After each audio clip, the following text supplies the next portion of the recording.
Hello అండి, welcome to my channel. ఈరోజు తోటకూర కర్రీ ఎలా చేసుకుందామో చూసేదా.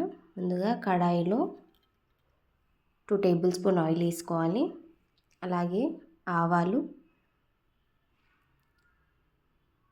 చిటపట్లు అన్న తర్వాత శనగపప్పు వేసుకోవాలి కొంచెం. తర్వాత ఆనియన్స్ కట్ చేసి పెట్టుకున్నాం. తర్వాత పచ్చిమిర్చి ఇలా మొత్తం ఫ్రై అయినాక 1 టేబుల్ స్పూన్ అల్లం మొత్తం మిక్స్ చేసుకోవాలి. తర్వాత 1/2 టీ స్పూన్ పసుపు,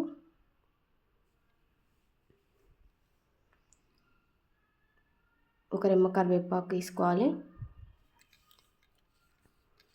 ముందుగా కట్ చేసి పెట్టుకున్న తోటకూర వేసుకోవాలి. ఇందులో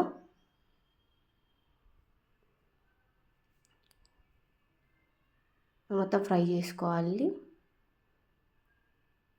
మూత పెట్టి మగ్గనియాలండి తోటకూరని. చూసారా మొత్తం మగ్గింది. తర్వాత 2 కట్ చేసి పెట్టుకున్న టమాటా ముక్కలు వేసుకోవాలి. ఇలా మొత్తం మిక్స్ చేసుకోవాలి. మిక్స్ చేసుకున్నాక మూత పెట్టుకొని ఒక 2 to 3 మినిట్స్ టమాటా కూడా మెత్తగా అవ్వాలి. ఇలా టమాటా మెత్తగా అయిన తర్వాత 2 టీ స్పూన్ కారం వేసుకోవాలి. అలాగే 1 టీ స్పూన్ సాల్ట్, ఇంకా 1 టీ స్పూన్ ధనియాల పొడి వేసుకోవాలి. ఇలా మొత్తం మిక్స్ చేసుకోవాలి. మిక్స్ చేసుకొని మూత పెట్టి ఇలా తీసే వరకు చూడండి. అయిపోయింది. ఎంతో ఫాస్ట్గా అయ్యే తోటకూర టమాటా కర్రీ రెడీ అయ్యిందండి. ఇష్టం లేని వాళ్ళు కూడా ఇలా ట్రై చేసి చూడండి, బాగుంటుంది.